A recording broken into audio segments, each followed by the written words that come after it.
Request कर रहे हैं चैम्बर भी और मैं भी कि कोई जो पार्टी जिसने ये बंद किया हुआ है कोई थोड़ी सी लचक करके इसको खोलें ताकि आवाम की जो इश्यूज़ हैं उनको हम एड्रेस करें और ये इकनॉमिक एक्टिविटी शुरू ठीक है। अगर कोई कंटेनर यूज़ हुआ है गवर्नमेंट की तरफ से तो बिल्कुल उसकी अदायगी की जाएगी, उसका रेंट जो है वो गवर्नमेंट पे करेगी।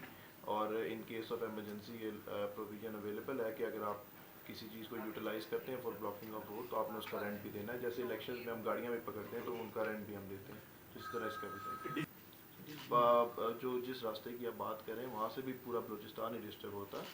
कोयटा जो है वो हब है, इट इज़ द कैपिटल, ठीक है। किसी को भी इस चीज़ की इजाज़त नहीं है कि वो कोयटा में आके रोड ब्लॉक करें और कोयटा के लिए प्रॉब्लम्स क्रिएट करें। जो डिसीजन गवर्नमेंट का है उसको इम्प्लीमेंट किया गया है, जिस तरह गवर्नमेंट डिसीजन देगी उसी तरह ज़िला इंतज़ामिया उसको इम्प्लीमेंट करेगी। ये कोयटा इंतज़ामिया या सूबा हुकूमत की तरफ से है। अयूब साहब, आप पार्टी से ज़्यादा जो है डिप्टी कमिश्नर साहब से या सूबा हुकूमत से ये मुतालबा करें कि कौमी शाहराइन को दे, क्योंकि जो पार्टी की तरफ से हम देख रहे हैं उनकी तरफ से कोई खास रुकावटें नहीं, जो इंतज़ामिया की तरफ से ज़्यादा। कोयटा में जो एंट्री नहीं दी गई उसकी वजह यही है कि रोड ब्लॉक्स, मेन हमारी रोड ब्लॉक्स को अवॉइड किया जाए ताकि लोग परेशान ना हो। वहाँ से एक मॉब का आना या इधर आके पहुँचना और यहाँ पे फिर दोबारा से रोड ब्लॉक्स करना, आपने देखा पीछे जो एक्टिविटीज़ हुई गई, यूनिवर्सिटी जलाई गई और उसके बाद सेफ सिटी के कैमरास तोड़े गए। तो हम इस सिचुएशन को अवॉइड करना चाहते हैं कि इस तरह की कोई एक्टिविटी ना हो, क्योंकि अब इसके अंदर सिर्फ एक पार्टी नहीं है, काफ़ी सारे मुख्तलिफ एलिमेंट्स इन्वॉल्व हो गए हैं और जिसकी वजह से ये इशू है।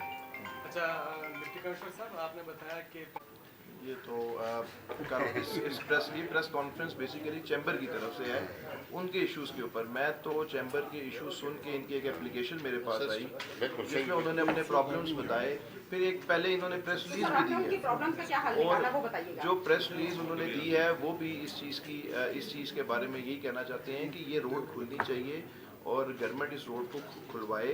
और उनको भी रिक्वेस्ट कर रहे हैं, साहब ये कह रहे हैं कि प्लीज़ काइंडली लोगों के प्रॉब्लम्स को समझें। कोई पब्लिक मफादात जो हैं वो सबसे ऊपर होते हैं, बाकी ज़ाती मफादात बाद में। साहब आपसे एक सवाल है सर, बस ये जो FBI, ये लास्ट सवाल होगा, लास्ट सवाल होगा। FBI को जो मुश्किलात पेश आ रही हैं हदफ पूरा करने में और सूबे में रेवेन्यू कलेक्शन में जो रुकावटें हैं वो प्रॉपर्टी के टैक्सेस पे बहुत ज़्यादा आप लोगों ने बढ़ाए हैं, उसमें कोई ऐसा पेशरफ्त हो सकती है? देखिए जी, प्रॉपर्टी का जो वैल्यूएशन टेबल है वो हर साल बढ़ाया जाता है। कोयटा में लास्ट 2 ईयर्स नहीं बढ़ाया गया था, तो हमने इस साल उसको एज पर जो हर साल उसकी एडिशन होती है वो करके हमने दे दिया। ये कोई इस तरह नहीं है कि हमने कोई 50% या 70% इंक्रीज़ कर दी है। जो कानून में 15% की इंक्रीज़ होती है वही लगाई गई है, वो हर साल इंक्रीज होता है वैल्यूएशन टेबल।